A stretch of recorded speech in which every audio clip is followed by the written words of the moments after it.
excuse me, on the left over here, we have individuals who are religious fundamentalists, religious fanatics, and this is the expression, RT-PCR, real-time PCR expression of the Bmat2 gene. Over here, we have individuals. So let me complete. So over here, we have individuals who are not particularly fundamentalist, not particularly religious, and you can see there's a much reduced expression of this particular gene, the Bmat2 gene.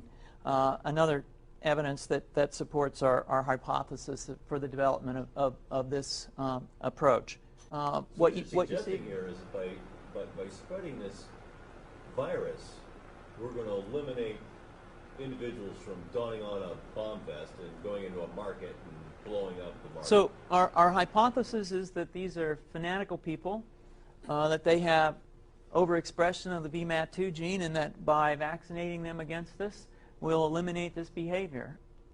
So we have some very, very remarkable data in this next slide. Here we have two brain scans. These are fMRIs. These are two different individuals with different levels of expression of Bmat2.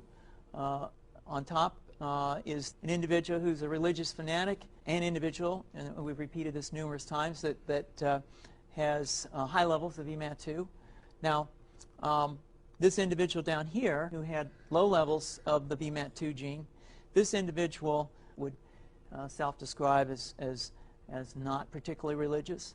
In each case, these individuals were read a religious text.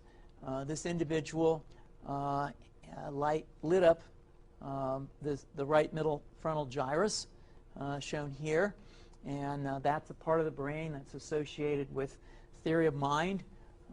It's a part of the brain that has to do with intents and beliefs and desires.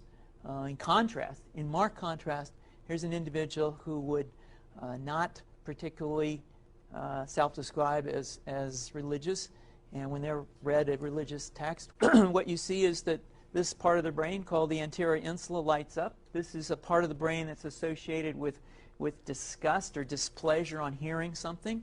So you're suggesting I take a CT scan with me when I'm evaluating people to determine whether I put a bullet in their head? So the data that I'm presenting here supports the concept that we're proposing, and I think that we would not propose to do CT scans or fMRIs on individuals out in the hinterlands of Afghanistan. The virus would immunize against this Bmat2 gene, and that would have the effect that you see here, which is it's essentially to turn a fanatic into a normal person. And we think that will have major effects in the Middle East.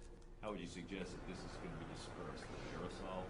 Well, so the present plan and the tests that we've done so far have used respiratory viruses, such as flu or rhinoviruses.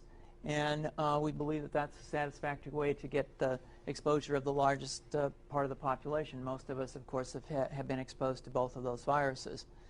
And we're quite confident that this will be a very successful approach. This is fascinating. What's the name of this proposal? Yeah, so the name of this project is FunVax, which is the vaccine for religious fundamentalism. And you have a proposal already? The proposal has just been submitted, and I think that the data that I have shown you today would support the development of this project, and we think it has great promise.